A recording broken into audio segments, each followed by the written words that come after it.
Kelcie, Vandyke. Woo!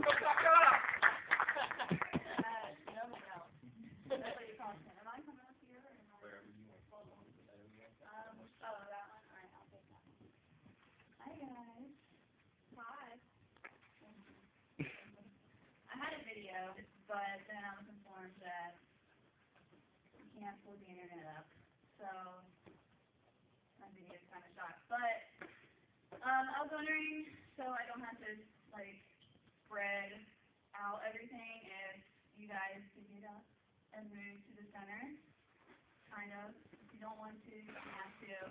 But just to get out your comfort zone, you know, on a meeting or something like that. Okay, well, that was an awesome service. We can walk in front of the Very sincere. They kind of messed up what I had written. I'll kind of incorporate it, but I don't like this one. So I want to talk to you guys about prayer. The title of my message is "Oh Hey Prayer." Like, hey prayer, hey God. Prayer, as youth, growing up in the church that I grew up in, whoever prayed was already, like, they were so talented at praying.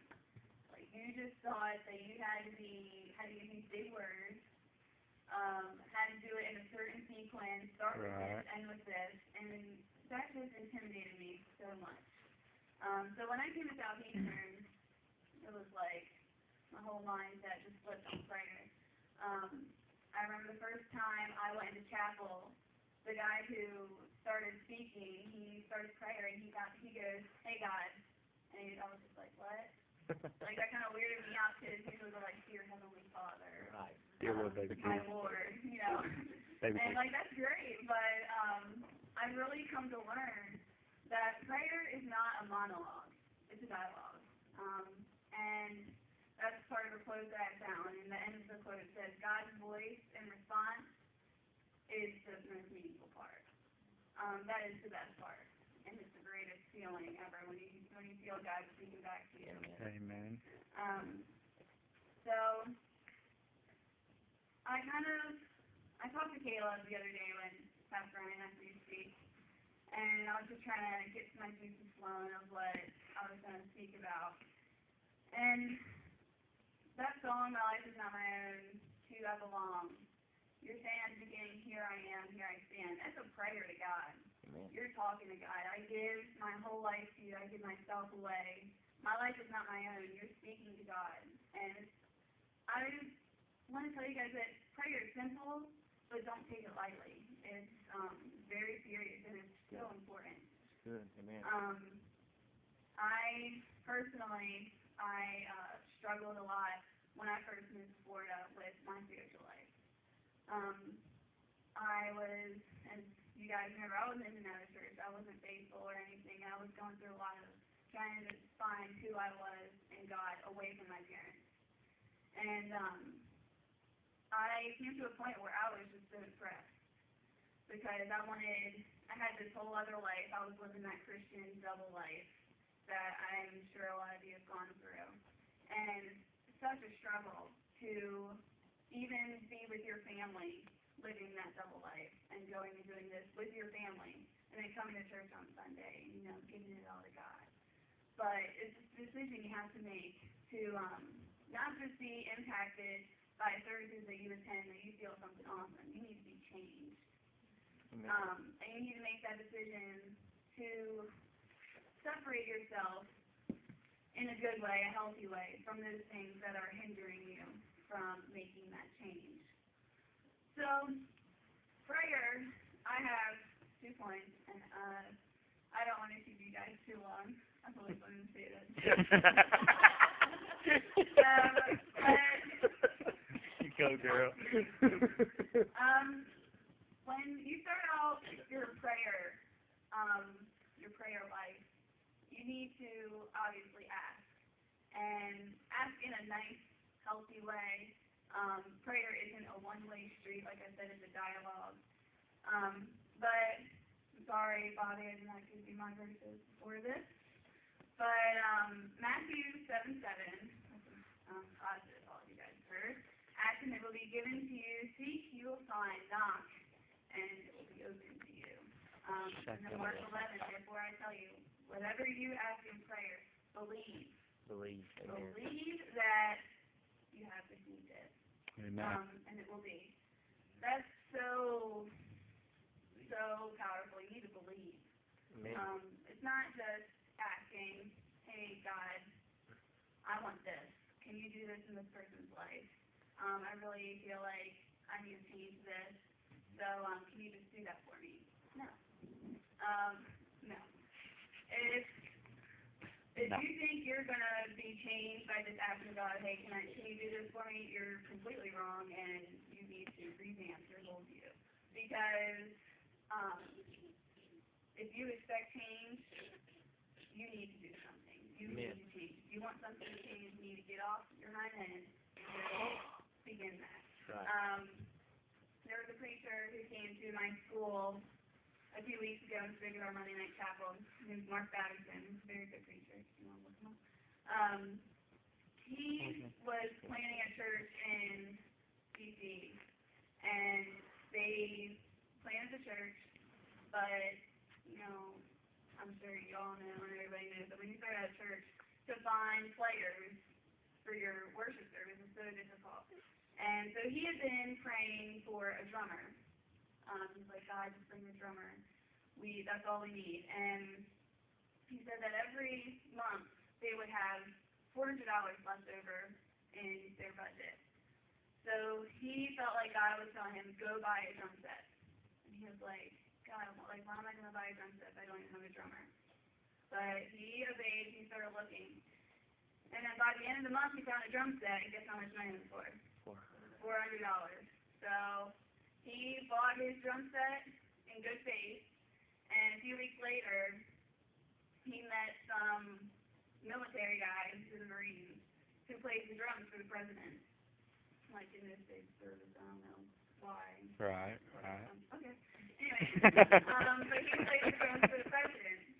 So he wanted God to bring him a drummer. But he didn't really, like $400 at the end of the month, that's all they had to live on by all the expenses of the church and everything. So in good faith, he got up and he went searching for it. And God brought it to him. God gave him what he had asked for in his time, in God's time. So my second point is to pray in faith. Like I said, in Mark 11:24, you got to believe. So Mark 14, when Jesus heals the little boy who is demon possessed. I actually have it in my Bible. But they call for Jesus because this guy's son is demon possessed, and his disciples, it's not working for them. So they ask him,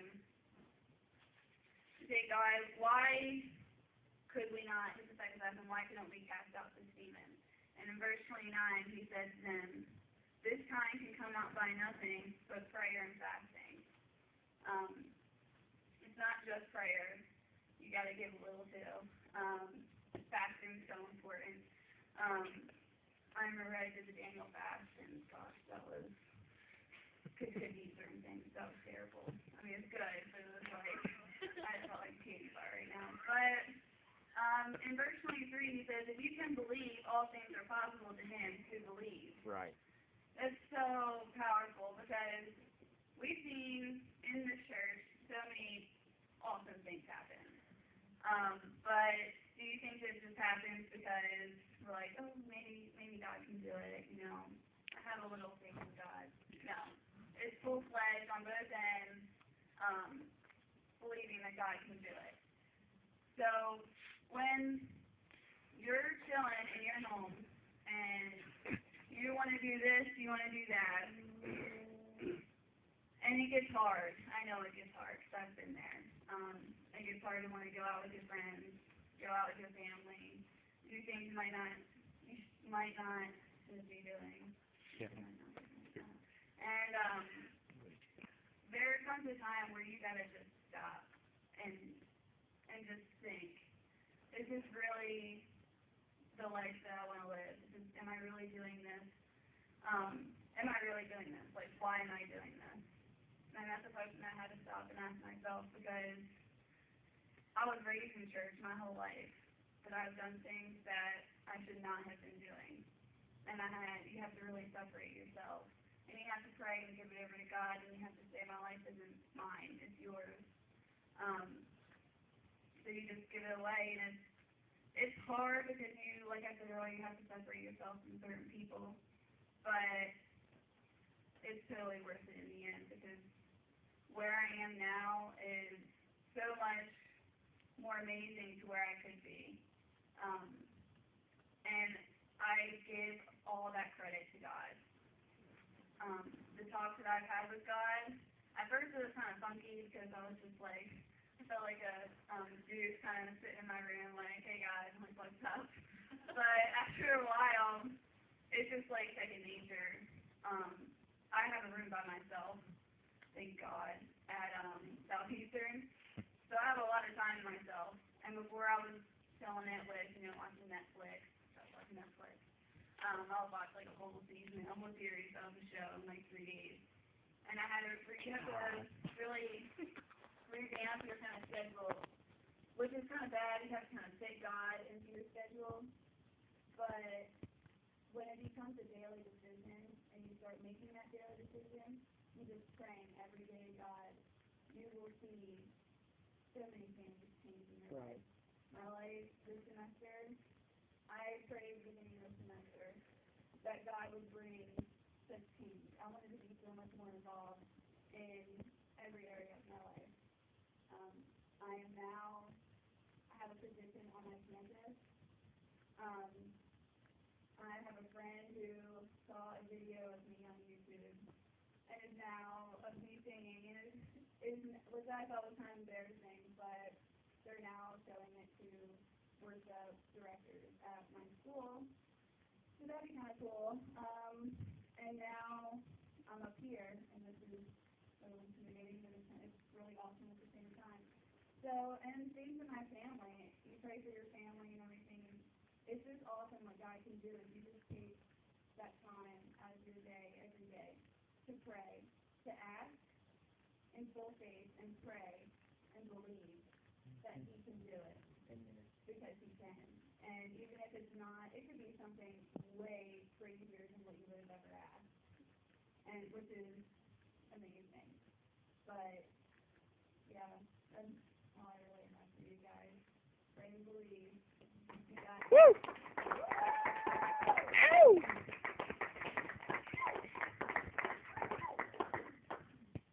What a great job.